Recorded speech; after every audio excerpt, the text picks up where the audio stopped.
I was invited to address the first Congress of the Council of African Organizations in London.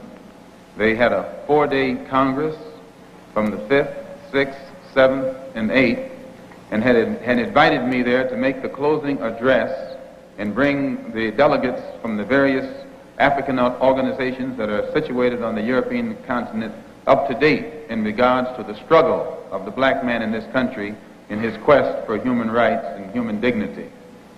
And in conjunction with that invitation, I had gotten an invitation to visit Paris from the Afro-American community in Paris, which was sponsoring a rally in conjunction with the African community. And I was supposed to go there Tuesday also and address them and let them know the state of development or lack of development of our progress in this country for human rights or toward human rights. As many of you know, when I got to Paris, the man said I couldn't come in. Some man, French man. They gave me no explanation other than to say, we have our orders.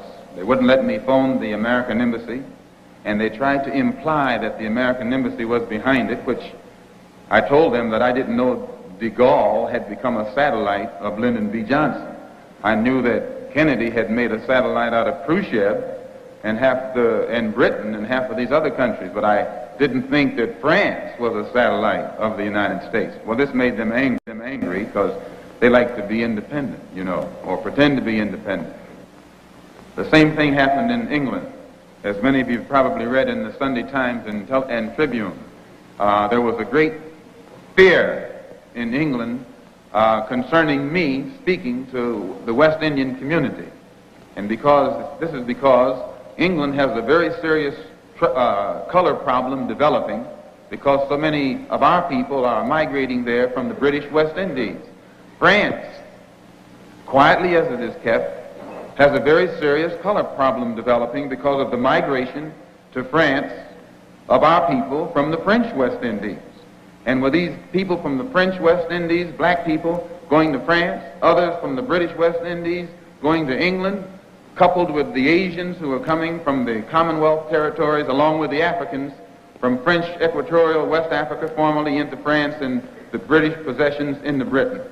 There's a large, increasing number of dark-skinned people swelling the dark population of France and Britain, and it's giving them a great deal of cause for worry.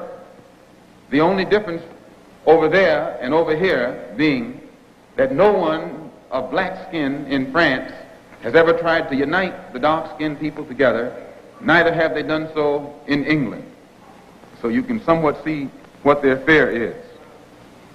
No effort has been made to unite the Afro-American community or the American Negro community with the West Indian community, and then those two communities with the African community, and those communities with the Asian community. This has never been done.